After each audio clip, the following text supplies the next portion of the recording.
Hi everyone, I'm Cheryl and welcome to the Sewing Room channel, and this is your tip of the week. In this tip of the week, I'm going to address how to change the end of a sleeve. Either you need to shorten it or you want to change the style. If you want to lengthen it, that's another issue altogether, and I'm not going to address that in this particular tip.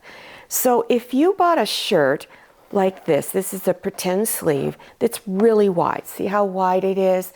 Those are very popular right now.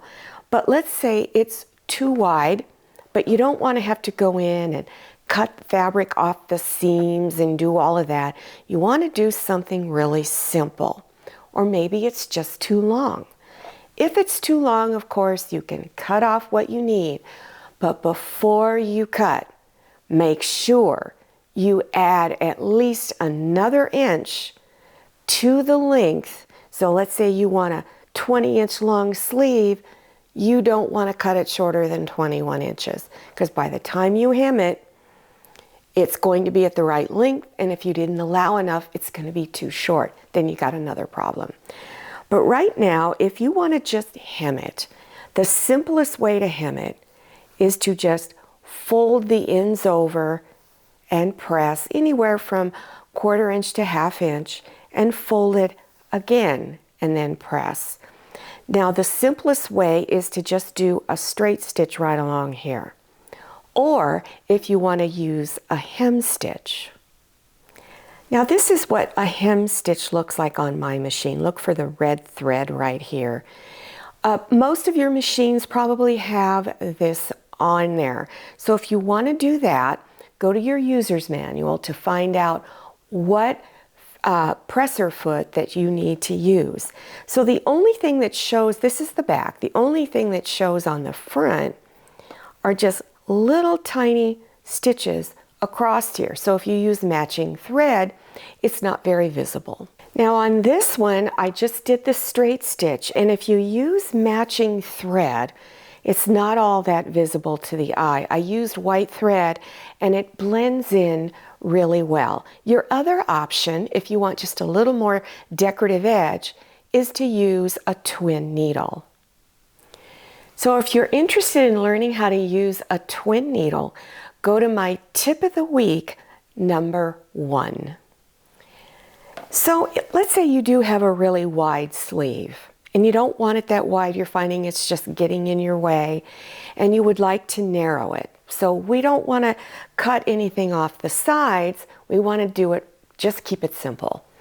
So you could create a small casing at the bottom. So you would fold it over and press, fold it over again. Now you want to make sure that it's wide enough to accommodate the size of elastic that you're using. I'm using 1/4 inch wide elastic, so I made my seam about 5/8 to 3/4 of an inch wide. So you would do a straight stitch all around, but you would leave an opening to where you could insert the elastic. So insert the safety pin on the end of your elastic and then close up your pin. Then you're going to go to the opening and insert and push it through the casing.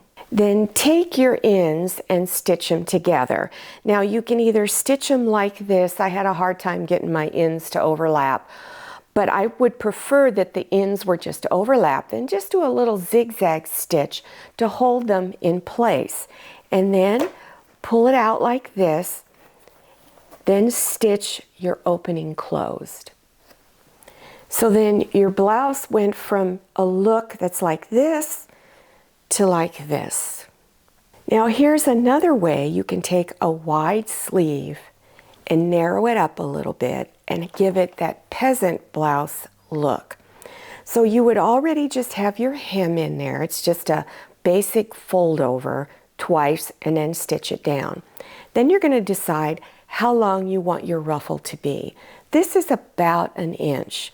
So you could take a ruler and a fabric marker and just draw a little dash line around the area. And I like to start stitching my elastic on over the seam because that's underneath your arm.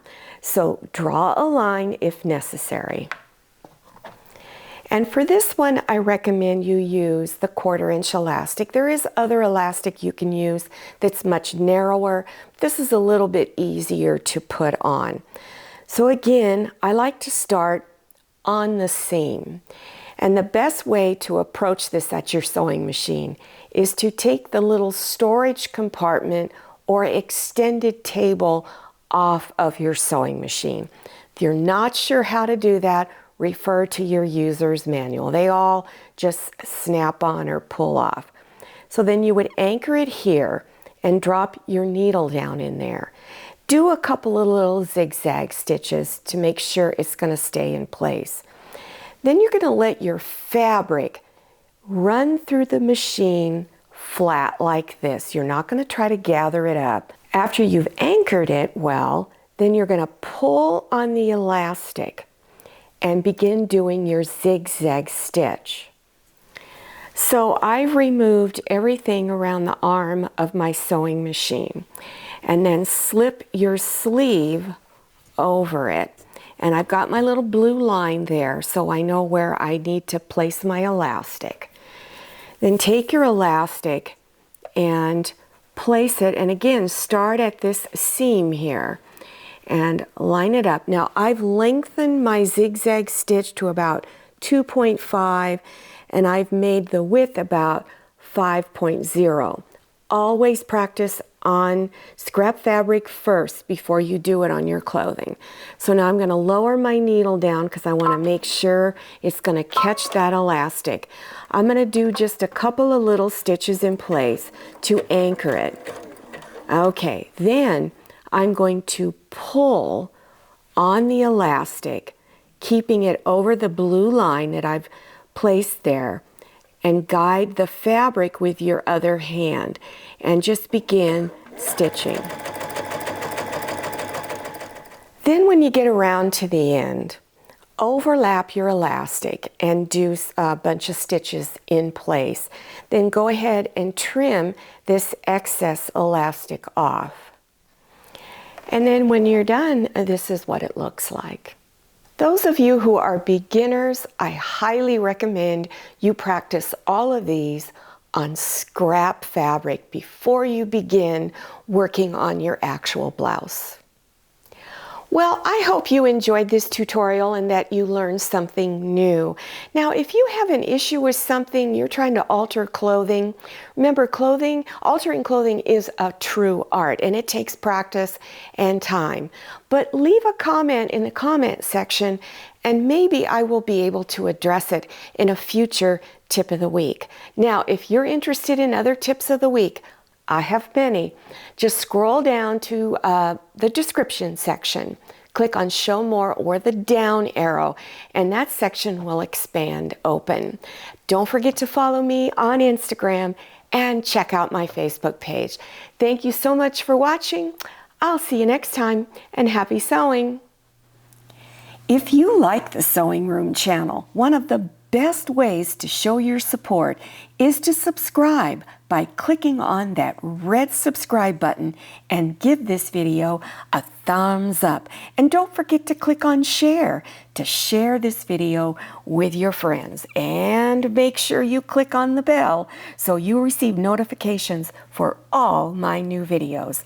I'm Cheryl, this is Manny, and this is Scotty. See you next time.